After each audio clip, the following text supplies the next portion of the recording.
Jim Campbell here with the Lethbridge Rotary Club. The LosAmigos project happened in May. You guys went down to Mexico with 3 emergency vehicles and some computers and did a wonderful thing. I always like to follow up on how things went, so let's get the report back. How did it all go?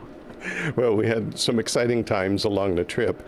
It takes about 6 days to get to Mexico. Right. And one of the first things happened about 17 miles north of Great Falls. We had a breakdown that we needed some repair on one of the handy buses, one that we had bought from the city through surplus.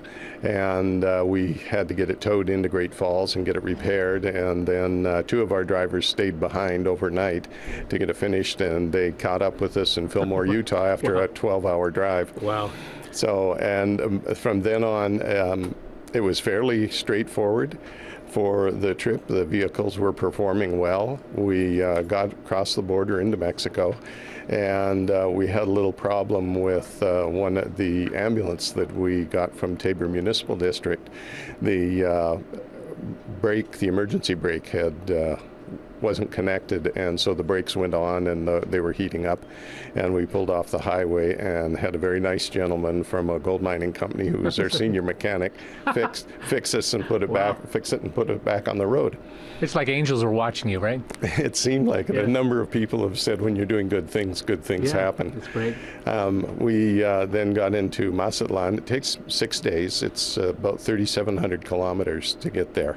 And there we give the vehicles to the communities, and they take them out to prepare for the celebrations when we get out there. So we went out, and the first place we went to was, and I could get emotional on this one, was a place called Tapalpa, which is a high mountain town in the Sierra Madre Mountains. And we went there, we stayed in gorgeous hotels. This is a special historic community where there are no franchises or anything of that sort. And there's some beautiful, beautiful hotels there that the Rotary Club from Guadalajara paid for and took care of us and treated us well. But one of the stunning moments was when it started, the ceremony started, they started off with the Mexican national anthem, and then they played "O Canada." Well, all of us were in tears, and half the Mexican people were in tears. So it was a pretty emotional event, but it was really powerful. They really need the vehicles down there. We then went from Tapalpa to Jocotepec, and Jocotepec is near Guadalajara, but it's again on the edge of the mountains and has a lot of fires, especially at the spring time of year down there. And we wanted to see the fire truck that we had taken down last year. It was a 1979 International pumper truck.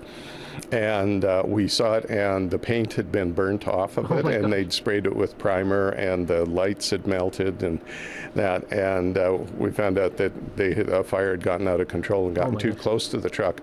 But the only thing they could do was put primer on it because they needed to have it back on the road, and they were only allowed to have it for an hour for the show because they were fighting a fire at the time. Wow. So that was really great news. Tell us about the young gal that you brought a computer to. That was in Jocotepec. We've been working on this for a year. A lot of people made personal donations to cover the software for the computer.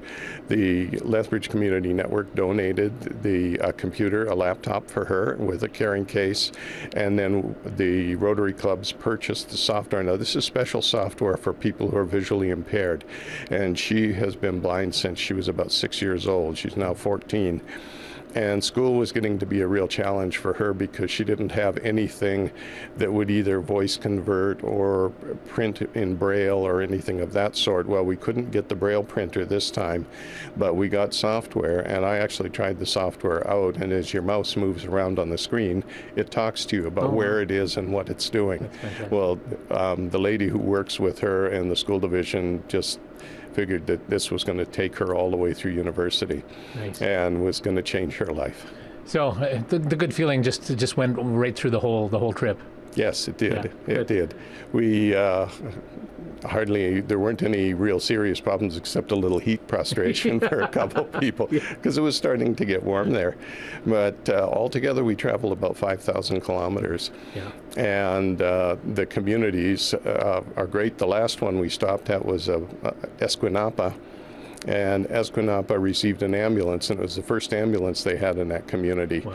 And we had a great celebration. The Presidente of the municipality gave us a letter to present to Mayor Dodick here in Lethbridge to twin with Esquinapa and Lethbridge, and he's very supportive of that. So I'm to meet with him, and that'll be a great continuing relationship that we have with that community. Great work that you guys do. Thanks for bringing us the report back. Thank you so much. Well, it was a great trip. It was really exciting, and one of the drivers who was new, Berga Moen, she kind of summed it up. It's an experience of a lifetime. Yeah, fantastic. Experience of a lifetime.